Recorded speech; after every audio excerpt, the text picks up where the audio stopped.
તો આપણે શરૂઆત કરીશું રૂપિયા સાથે. રૂપિયાની જો આપણે વાત કરીએ તો થોડી નરમાશ રૂપિયાની અંદર આપણને જોવા મળી રહી છે. ડોલર ઇન્ડેક્સ 100 પાર છે, એની અસર અહીંયા આગળથી દેખાઈ રહી છે અને ક્રૂડમાં પણ એક ઉછાળો આપણને વીકેન્ડ દરમિયાન જોવા મળ્યો હતો. તો રૂપિયાની જો વાત કરીએ તો 94.37 ઉપર થોડી નરમાશ સાથેનું કામકાજ આપણને અહીંયા આગળથી જોવા મળી રહ્યું છે. વધારે ચર્ચા કરીશું. એલકેપી સિક્યોરિટીઝના જતીન ત્રિવેદી આપણી સાથે જોડાઈ ગયા છે. જતીનજી, સ્વાગત છે આપનું CNBC બજાર પર. અને અહીંયા આગળથી આપણે જે રીતે જોઈ રહ્યા છે, ડોલર ઇન્ડેક્સ 100 પાર, રૂપિયો હવે અહીંયા આગળથી લાલ નિશાનમાં આપણને કામ કરતો જોવા મળી રહ્યો છે. થોડી નરમાશ કઈ રીતે આપણે રૂપિયાને અહીંયા આગળથી જોવાનો રહેશે અને આગળ રૂપિયાની ચાલ તમને કેવી રીતની લાગી રહી છે? ઝરના, જો થોડુંક અહીંયાથી માઇનર ડાઉનટેક જરૂર દેખાય છે રૂપિયાના અંદર, બટ મોરલેસ જોવા જઈએ તો 95 ના ઉપર જ્યારથી ટ્રેડ કરી રહ્યો છે ત્યારથી સપોર્ટિવ મેજર્સ અહીંયાથી જોવા મળી રહ્યું છે રૂપિયાને. અને સાથે સાથે જ 94 પાસે એક રેઝિસ્ટન્સ પણ છે રૂપિયાના માટે. તો જ્યાં સુધી આ 94 નું લેવલના ઉપર નથી જતું ને ત્યાં સુધી 94.20, 94.15 અહીંયા આગળ જ્યારે બી આવશે ત્યારે થોડુંક રેઝિસ્ટન્સ લઈ શકે છે. અને 94.75, 94.85 ના રેન્જમાં ક્યાં ને ક્યાંય સપોર્ટ પણ લઈ શકે છે. કેમ કે મેઇનલી આપણે જોવા જઈએ તો ડોલર ઇન્ડેક્સ પણ એક મુખ્ય કારણ બની જાય છે હવે જે 100 ના ઉપર ટકેલો છે. ઇવન આફ્ટર સ્ટેટ ઓફ હોર્મુઝનું ઓપન થયા પછી યુએસનું ઈરાન સાથે સીઝ ફાયર ને બધું પોઝિટિવ નોટ પર ચાલતા રહે, એના પછી અનિશ્ચિતતાઓ છે, અનસર્ટેનિટી છે, બટ ક્યાં ને ક્યાંય ક્રૂડ ઓઇલના આટલા નીચે આવ્યા પછી પણ ડોલર ઇન્ડેક્સ હજી પણ પકડેલો છે. એનો મતલબ એ જ છે કે હજી પણ ક્યાં ને ક્યાંય બીજી બધી અનિશ્ચિતતાઓ હજી પણ માર્કેટમાં રહી શકે છે. જેવી રીતે વ્યાજ દર જે છે એ ક્યાં ને ક્યાંય એક હાઈક, જેવી રીતે ફેડ ચેર, નવા ફેડ ચેર કેવિન વોર્સે જે કીધું છે, તો એના કારણથી ડોલરને અહીંયાથી સપોર્ટ મળી રહ્યો છે. અને હવે જ્યાં સુધી નેક્સ્ટ પોલિસીમાં અપડેટ નથી આવતું ત્યાં સુધી ડોલરને એક સપોર્ટ મળી જશે ડોલર ઇન્ડેક્સને. સો મોરલેસ 99.50 ના નીચે અહીંયાથી તમને કદાચ ન દેખાય ડોલર ઇન્ડેક્સ. અને જ્યાં સુધી 99.50 ના ઉપર ટ્રેડ કરે છે ત્યાં સુધી 101, 101.50 આ બધા લેવલ્સ જે છે ક્યાં ને ક્યાંય ટચ કરી શકે છે. તો એના કારણે થોડું પ્રેશર અહીંયા ડોલર રૂપી પર બનેલો રહી શકે છે. બીજું, ક્રૂડ અને ગોલ્ડના કન્સર્ન્સથી જોવા જઈએ તો ક્યાં ને ક્યાંય ઇમ્પોર્ટ પર થોડીક રાહત જરૂર રહેશે. બટ FISના ઇન્ફ્લોઝ જે છે એ ઇમ્પોર્ટન્ટ છે. સાથે સાથે યુએસના સાથે હવે ટ્રેડ ડીલ જે છે એના પર ફોકસ રહેશે. તો ત્યાં આગળ કેવી રીતના ડીલ થાય છે, શું ટર્મ્સ એન્ડ કન્ડિશન્સ બહાર આવે છે, તો એ બધી વસ્તુઓનો ઉલ્લેખ અહીંયાથી રહેશે. તો આ બધા કારણોથી રૂપિયાને જે છે હવે નેક્સ્ટ ઇમ્પેક્ટ મળશે. થોડોક જેવા અપડેટ્સ આવતા રહેશે તેવા એના અંદર મોમેન્ટ વધારે દેખાશે. જ્યારે બી એવું કંઈ અપડેટ નહીં હોય ત્યારે થોડુંક રેન્જ બાઉન્ડ કારોબાર દેખાશે. તો હવે જે ફિલહાલ નાની રેન્જ જે છે એ સમજીને ચાલો, 94.10 અને 94.70 આ રેન્જના અંદર તમને રૂપિયો ક્યાં ને ક્યાંય દેખાશે. ઓકે, તો 94.10 થી 94.70ની વચ્ચે આપણને હવે અહીંયા આગળથી રૂપિયો રહેતો જોવા મળી શકે છે. તો આ નવી રેન્જ રૂપિયાની ધ્યાને રાખીને ચાલવું જોઈએ. હવે આપણે ક્રૂડની વાત કરી લઈએ તો ક્રૂડ ઓઇલમાં ઉતાર ચઢાવ સાથેનો કારોબાર જોવા મળ્યો છે. ગઈકાલે સ્ટ્રેટ ઓફ હોર્મુઝ ફરી બંધ થવાના સમાચારથી બ્રેન્ટના ભાવ $81 સુધી વધ્યા હતા. જોકે ત્યારબાદ ઉપલા સ્તરેથી વેચવાલી આવતા બ્રેન્ટમાં $2% વધુની વેચવાલી આવી છે. લગભગ 2%ની વેચવાલી સાથે $79 પર આ કામકાજ આપણે બ્રેન્ટનું જોઈ રહ્યા છે. નાઇમેક્સ ક્રૂડ $76ની આસપાસ અને જો MCX ક્રૂડની વાત કરીએ તો 7,125 ઉપર, એટલે ઉપલા સ્તરોથી 0.25% જેવી વેચવાલી MCX ક્રૂડમાં પણ આવતી જોવા મળી છે. જતીનજી, અહીંયા આગળથી આપણે જે રીતે જોઈ રહ્યા હતા, ક્રૂડમાં ખાસો ઘટાડો આપણે જોયો હતો કે જે ડીલ સાઇન થઈ હતી ઈરાન અને યુએસની વચ્ચે, ત્યારબાદ વીકેન્ડ દરમિયાન થોડી પરિસ્થિતિ ફરીથી વણસતી દેખાઈ. ઈરાને કહ્યું કે સ્ટ્રેટ ઓફ હોર્મુઝ બંધ કરી રહ્યા છે, ટ્રમ્પે કહ્યું કે સ્ટ્રેટ ઓફ હોર્મુઝ ખુલ્લું છે. આ બધી અનિશ્ચિતતાઓની વચ્ચે ઉપલા સ્તરેથી ફરીથી ઘટાડો આવ્યો છે. તો હવે આપને શું લાગી રહ્યું છે, આ જે પીસ ડીલ થઈ છે એના ઉપર આપણે કેટલો ભરોસો કરીને ચાલવાનું છે? ખાસ ક્રૂડની જો વાત કરી લઈએ તો ક્રૂડમાં હવે તમે કઈ તરફનું કામકાજ જોઈ રહ્યા છો? જો ક્રૂડના અંદર મોરલેસ જોવા જઈએ તો ક્યાંય ને ક્યાંય સોફ્ટ ટ્રેન્ડ રહેશે. કેમ કે જ્યાં સુધી બે એમ નથી કહી દેતા યુએસ અને ઈરાન કે સ્ટેટ ઓફ હોર્મુઝ જે છે ક્યાંય ને ક્યાંય ક્લોઝર પર રહેશે અને વોર લાઇક સિચ્યુએશન જો એસ્કેલેટ નથી થતી ત્યાં સુધી ક્રૂડને સપોર્ટ નહીં મળે. કંઈક નવું માર્કેટના અંદર આવે ને તો જ ક્રૂડને સપોર્ટ મળતું દેખાશે. અને નવું જે છે એ જ રહેશે કે યુએસ અને ઈરાન બે પાછું નેગેટિવ સાઇડ પર આવી જાય છે અને ફોર્સફુલી સ્ટેટ ઓફ હોર્મુઝનું પાછું ક્લોઝર જે છે એ ક્યાં ને ક્યાં અનાઉન્સ થઈ જાય. અને અથવા ક્રૂડને લઈને કોઈ બીજી વસ્તુઓ જેવી રીતે રશિયન સેન્કશન જે છે એ બહુ વધારે ઇન્ટેન્સિફાય થઈ જાય. કોઈ નંબર્સ એવા આવી જાય વીકલીના કે જેમાં ક્રૂડની જે છે ઇન્વેન્ટરી બહુ જ વધારે ઘટતી દેખાય અને સપ્લાય જે છે એ બહુ ઓછું થતું દેખાય, તો આ બધા કારણો રહેશે. અથવા ક્રૂડને ક્યાંય ને ક્યાંય થોડુંક હાયર સાઇડ પર રેઝિસ્ટન્સ મળતું રહેશે. મારા હિસાબથી જ્યાં સુધી 82 ના નીચે ટ્રેડ કરે છે ત્યાં સુધી આમાં મોટો બાઉન્સ બેક તો નથી એક્સપેક્ટ કરતો. બટ 77 અને 75 પાસે મેજર સપોર્ટ પણ છે બ્રેન્ડને. સો 75 ના નીચે પણ હમણાં નથી દેખાઈ રહ્યું. 75 ના નીચે ત્યારે જ જશે જ્યારે મેજરલી પાછું ટોક્સ અને એ બધું યુએસ અને ઈરાનના વચ્ચે સ્મૂથ થતા દેખાય. તો હમણાં એમ જ લાગી રહ્યું છે કે માર્કેટ જે છે એ પચાવી રહ્યું છે કે સ્ટ્રેટ ઓફ હોર્મ્સ ઓપન રહેશે. સ્ટ્રેટ ઓફ હોર્મ્સના થોડા ઘણા પ્રોબ્લેમ્સ હજી પણ રહેશે.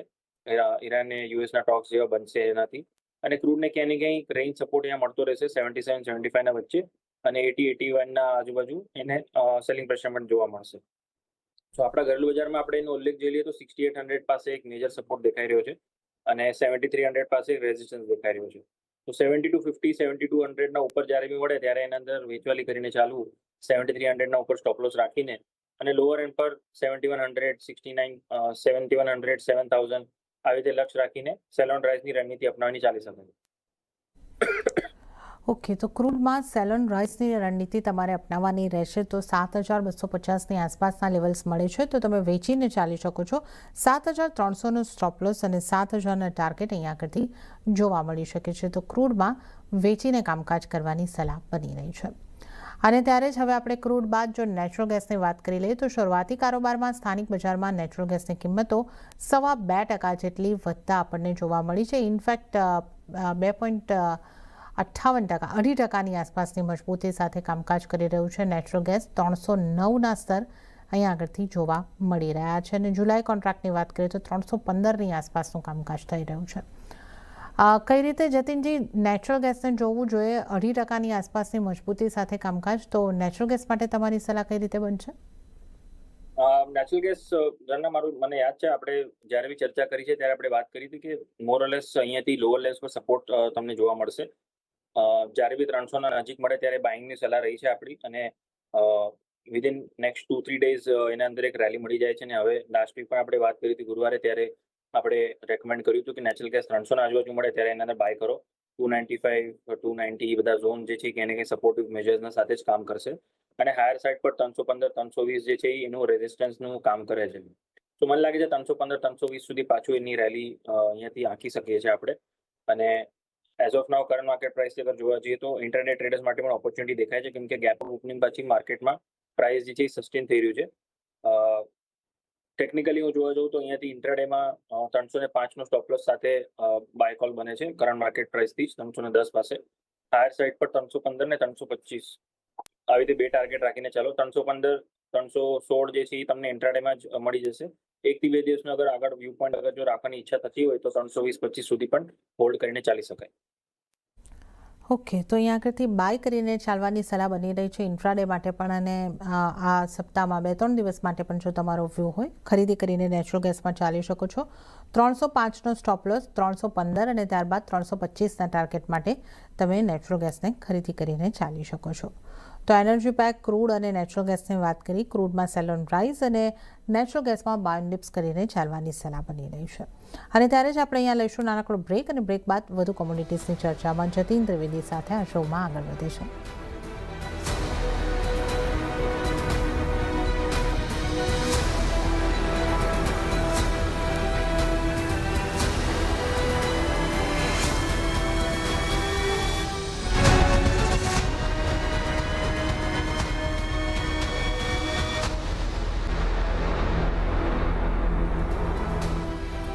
બ્રેક બાદ કોમોડિટી લાઈવમાં આપનું ફરી એક વખત સ્વાગત છે. અને આજે આપણી સાથે કોમોડિટીઝની ચર્ચા કરવા જતીન ત્રિવેદી જોડાયેલા છે. સોનાના કારોબાર પર નજર કરીશું. ક્રૂડની કિંમતોમાં દબાણને કારણે સોનામાં નીચલા સ્તરેથી ફરી રિકવરી આવતા સ્થાનિક બજારમાં 5%થી વધુની તેજી સાથેની કામકાજ જોવા મળી રહ્યું હતું. 0.5% સુધીની તેજી અત્યારે આપણે જોઈ રહ્યા છે. 1,48,287ના સ્તર MCX ગોલ્ડ પર. અને કોમેક્સની વાત કરીએ તો 0.5%ની તેજી 4,192ના સ્તર આપણે આગળથી જોઈ શકીએ છીએ. જતીનજી, સોનાને કઈ રીતે જોવું જોઈએ? આપણે જે રીતે જોઈ રહ્યા છે ખરીદારી વધતી દેખાઈ રહી છે. અને આપણે જે રીતે જોઈ રહ્યા છે કે 4100 પાર કોમિક્સ ઉપર સોનું છે, એક પોઝિટિવિટી અહીંયા કરતી દેખાઈ રહી છે, તો સોનામાં આ રિકવરી આગળ વધી શકે કે કઈ રીતે તમે જોઈ રહ્યા છો સોનાને? ડેફિનેટલી આ રિકવરી જે છે એ દેખાઈ રહી છે અને ન્યૂ ફ્રેશ વીકનું જે અપડેટ છે એ ક્યાંય ને ક્યાંય લાસ્ટ વીક જેટલું આપણે ફેડરલ રિઝર્વના નેગેટિવ કમેન્ટના પાછળ જેટલું પ્રોફિટ બુકિંગ જોયું હતું હાયર લેવલ્સથી, ત્યારબાદ હવે એના અંદર ક્યાંય ને ક્યાંય એ પ્રાઇઝિંગ કરતું દેખાયું હતું કે 25 basis point I think pricing કરીને ચાલી રહ્યા હતા સોનાના પ્રાઇઝીસ અને સિલ્વરના પ્રાઇઝીસ, અને મોરલેસ એને પચાવી લીધું છે. જ્યાં 4350 4400 પાસે હતા ત્યારે એક્સપેક્ટેશન હતું કે ડોવિશ કે ન્યુટ્રલ સ્ટેટમેન્ટ આપશે, પણ એ ન આવ્યું અને હોકી સ્ટેટમેન્ટ તરફ આપના કમેન્ટ્સ જોયા ફેડરલ રિઝર્વ તરફથી. એના બાદ પ્રોફિટ બુકિંગ વ્યાજબી હતું અને મોરલેસ 25 બેઝિસ પોઈન્ટનું અહીંયાથી પચાવીને ચાલી રહ્યું છે. તો મને લાગે છે હવે પાછું ક્યાંય ને ક્યાંય થોડુંક સપોર્ટિવ મેજર્સ લેવા મળી શકે છે. જ્યાં સુધી ક્રૂડ બહુ વધારે ઉપર નથી આવતું ત્યાં સુધી મને લાગે છે ગોલ્ડને સપોર્ટ મળતો રહેશે. હાલાકી જો ડોલર ઇન્ડેક્સ જો પાછું 101 ના ઉપર અગર પાછું ટ્રેડ કરવા માંડશે તો ગોલ્ડને થોડુંક પ્રેશર જોવા મળી શકે છે. બટ મોરલેસ અહીંયાથી લોઅર લેવલ્સ પર સપોર્ટ અહીંયાથી દેખાશે અને નેક્સ્ટ મિટિંગમાં જો એવું કંઈ અપડેટ નથી આવતું, વધારે એમ્ફસાઇઝ નથી કરતા કે 25 નહીં ને 50 બેઝિસ પોઈન્ટથી વધારે કટ અને આગળ પણ હજી ચિંતાઓ રહેશે ને એવું બધું અપડેટ અગર આવી જાય તો પાછું એના અંદર પ્રોફિટ બુકિંગ આવી શકે છે. અથવા અહીંયાથી થોડુંક મને લાગે છે જે શોર્ટ્સ થયા છે એ થોડુંક કવર કરતા 40 to 50 ના આજુબાજુના ઝોન્સ એકવાર માટે કોમેક્સમાં ટચ કરી શકે છે. અને આપણા ઘરેલું બજારમાં આપણે જોવા જઈએ તો સોનું ક્યાંય ને ક્યાંય જે 1,48,000 પાસે હમણાં ટ્રેડ કરે છે, 1,48,300 પાસે ઓગસ્ટ વાયદો, એ પણ અરાઉન્ડ અબાઉટ 1,50,000 1,51,000 સુધીનો લેવલ ટચ કરવા આવી શકે છે હાયર સાઇડ પર. બટ ત્યાંથી પાછું સસ્ટેન કરશે કે નહીં એ એક ઇમ્પોર્ટન્ટ અપડેટ જોવાનું રહેશે, કેમ કે આ વીકમાં ઘણા ઇમ્પોર્ટન્ટ ડેટા લાઇન્ડ અપ છે, જેવી રીતે નોન ફાર્મ પેરોલ્સનું ડેટા કહી લો કે પછી અનએમ્પ્લોયમેન્ટના ડેટા કહી લો. તો આ બધી વસ્તુઓ ફેડરલ રિઝર્વના ટૂલ બોક્સમાં બહુ ઇમ્પોર્ટન્ટ મેજર્સ છે જે એ લોકો પ્રિમિલરી ધ્યાન રાખીને પોતાની પોલિસીઝ બહાર કાઢે છે. સો મોરલેસ 1,50,000 1,51,000 ના આજુબાજુના લેવલ્સ આવે ત્યારે પ્રોફિટ બુકિંગ કરવાની પણ સલાહ રહેશે મારી. અને જો ડે ટ્રેડર્સ અને સ્વિંગ ટ્રેડર્સ અહીંયાથી ઓપોર્ચ્યુનિટી જોતા હોય તો અહીંયા કરંટ માર્કેટ પ્રાઇસથી બાય કરીને ચાલી શકાય છે. સ્ટોપ લોસ જે ફોલો કરવાનો રહેશે એ ક્યાંય ને ક્યાંય 1,47,600 નો રહેશે. 1,48,300 પાસે બાય, 1,47,600 ના નીચે સ્ટોપ લોસ અને હાયર સાઇડ પર 1,49,300 ના ટાર્ગેટ્સના માટે થઈને એમ કરી શકાય છે સોનાના. તો ડે ટ્રેડર માટે ખરીદી કરીને ચાલવાની સલાહ છે. થોડા ઘટાડે ખરીદી કરીને ચાલી શકો છો. 1,47,600નો સ્ટોપ લોસ અને 1,49,000 1,49,300 સુધીના ટાર્ગેટ માટે સોનામાં ખરીદી કરીને ચાલવાની સલાહ બની રહી છે.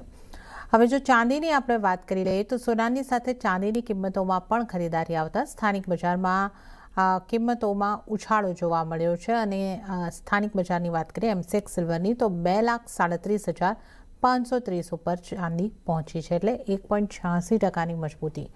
અને કોમેક્સ સિલ્વરની વાત કરીએ તો $66 પાર, 2.25% આસપાસની મજબૂતી ત્યાં જોવા મળી રહી છે. ચાંદી ઝડપી રિકવરી બતાવી રહી છે હાલમાં, તો જતીનજી કઈ રીતે તમે ચાંદીને જુઓ છો? આ રિકવરી કેટલી આગળ વધી શકે? અંદર રિકવરી સ્ટ્રોંગ છે, કેમ કે આઈ થિંક સેલિંગ પણ એમે વધારે અબ્ઝોર્બ કર્યું હતું. જે હિસાબથી પ્રાઇસીસ $70 થી રિટ્રેસ થયા હતા, અરાઉન્ડ $65 ના નીચે પણ એકવાર ટચ કરીને આવ્યા છે અને ત્યારબાદ એના અંદર એક શોર્ટ કવરિંગ રેલી ફ્રેશ વીકમાં આપણે જોઈ રહ્યા છે. હવે 65 પાસે ઇમ્પોર્ટન્ટ સપોર્ટ લઈને આગળ વધી રહ્યો છે ચાંદી જે છે. લોઅર લેવલ્સ પર 6350 6400 પાસે ટચ કરીને આવ્યા પછી હવે જે શોર્ટ કવરિંગ ચાલી રહી છે તો મને લાગે છે હાયર સાઇડ પર $68 સુધી ચાલી શકે છે અને 68 પાસે એનું એક મેજર ઇમ્પોર્ટન્ટ રેઝિસ્ટન્સ પણ છે. અને આપણે ઘરેલું બજારમાં જોવા જવું તો 2,42,000 પાસે મેજર રેઝિસ્ટન્સ દેખાઈ રહ્યું છે. તો ચાંદી માટે view point next 2 to 3 days માટે પોઝિટિવ રાખીને બાય ઓન ડિપ્સનું રણનીતિ અપનાવીને ચાલો. 66 અને 65 75 ના આજુબાજુ મળે ત્યારે બાય કરીને ચાલવાનું છે અને આપણા ઘરેલું બજારમાં 2,35,000 ના આજુબાજુ જેટલું નજીક બાય કરશો એટલું સ્ટોપ લોસ તમને રિસ્ક રિવોર્ડના હિસાબે સારું રહેશે, કેમ કે મારો સ્ટોપ લોસ જે છે 2,34,000 ના નીચેનો છે.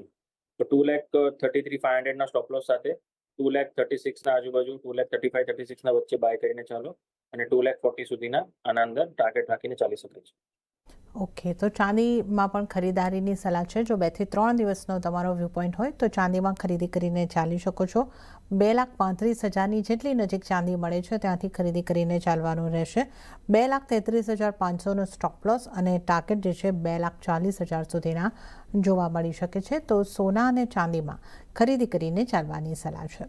હવે વાત આપણે જો મેટલ્સની કરી લઈએ. શરૂઆતી કારોબારમાં સ્થાનિક બજારમાં એલ્યુમિનિયમ, કોપર, આ બધી મેટલ્સ લગભગ દરેક મેટલ્સની અંદર લીલા નિશાનમાં જ આપણે કારોબાર જોઈ રહ્યા છે.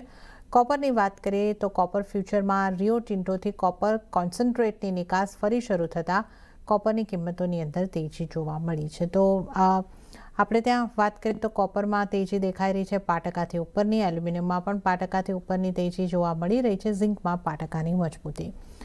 જતીનજી, મેટલ્સને કઈ રીતે જોઈ રહ્યા છો અને મેટલ્સમાં કઈ મેટલ ઉપર તમારી કઈ રીતની સલાહ બનશે? જો મેટલ્સ અંદર જોવા જઈએ ને તો ઝિંક જે છે આઉટ પરફોર્મર દેખાઈ રહ્યું છે, કેમ કે છેલ્લા હપ્તા 10 દિવસનું એટલીસ્ટ હપ્તાભરનું પણ આપણે વાત કરી લઈએ તો બીજા બધા અન્ય મેટલ્સના અંદર પ્રોફિટ બુકિંગ જોવા મળ્યું છે. જ્યાં ખાસ કરીને એલ્યુમિનિયમના પ્રાઇસીસ ઘણા રિટ્રેસ થયા, વોલેટિલિટી પણ વધી. સ્ટેટ ઓફ હોર્મ્સના ઓપન થયા પછી કોપર અને એલ્યુમિનિયમ બેયના અંદર એક આપણે પ્રેશર જોયો, જ્યાં 394ના પાસેથી એલ્યુમિનિયમ ઘટીને 350 સુધીના લેવલ્સ જોયા આપણે, અને હવે 360 પાસે છે. પણ ઝિંક ક્યાં ને ક્યાં રેઝિલિયન્સ બતાવી રહ્યો છે, કેમ કે પ્રાઇસીસ વધારે અફેક્ટેડ નહીં હતા. સ્ટેટ ઓફ હોર્મ્સ જ્યારે બ્લોકેડમાં હતું ત્યારે પણ બહુ વધારે પણ ઝડપથી નહોતા વધ્યા અને બહુ હવે વધારે એના અંદરથી ઘટાડો પણ નથી દેખાઈ રહ્યો. સો રેન્જ માર્કેટ અને બાય ઓન ડિપનું માર્કેટ છે ઝિંકના અંદર. 365ના નજીક જેટલું મળે એટલું પોઝિશનલી સારું છે બાઇંગ કરવા માટે, કેમ કે મારો સ્ટોપ લોસ જે છે એ 350ના નીચેનો છે. 15 રૂપિયાનો સ્ટોપ લોસ રહેશે અને 20-25 રૂપિયાનો ટાર્ગેટ રહેશે. એટલે અરાઉન્ડ અબાઉટ 385-390 સુધીના ટાર્ગેટ રાખીને પોઝિશનલી આના અંદર એક બાઇંગ પિક બને છે ઝિંકના અંદર. બીજું કોપર જે છે ક્યાં ને ક્યાં હવે એક સપોર્ટ મેજર્સ પાસે છે, જ્યાં 1280 પાસે મેજર સપોર્ટ છે કોપરના અંદર, અને 1280ના પાસે સપોર્ટ ના હિસાબે 1310, 1305 અને 1300 થી 1310ના વચ્ચે જેટલું મળે એટલું પ્રોફિટ અહીંયાથી રિસ્ક રિવોર્ડના હિસાબે સારું રહેશે. 1280ના નીચે સ્ટોપ લોસ રાખીને 1350, 1380 સુધીના ટાર્ગેટ રાખો. તો કોપર અને ઝિંક આ બે ટોપ પિક રહેશે, જ્યાં કોપરના સ્ટોપ લોસ 1280 અને ઝિંકના સ્ટોપ લોસ જે છે ક્યાં ને ક્યાં તમારે 350ના નીચે રાખીને ચાલવાનું છે. ઓકે, તો ઝિંક અને કોપરમાં ખરીદી કરીને ચાલવાની સલાહ છે. ઝિંકની વાત કરીએ તો 365ની આસપાસથી બાય કરો, 350ની નીચેનો સ્ટોપ લોસ, 390ના ટાર્ગેટ. અને કોપરની વાત કરીએ તો 1300થી 1310ની વચ્ચે તમે બાય કરીને ચાલી શકો છો. 1280નો સ્ટોપ લોસ અને 1350થી 1360ના ટાર્ગેટ માટે કોપરમાં ખરીદી કરીને ચાલો. તો આ મેટલ્સમાંથી તમારા માટે સલાહ બની રહી છે. અને આ સાથે જ જતીનજી, આપનો આભાર મારી સાથે જોડાવા બદલ અને તમામ નોન એગ્રી કોમોડિટીઝ અંગે ચર્ચા કરવા બદલ આપનો આભાર. ત્યારે જ હવે આપણે એગ્રી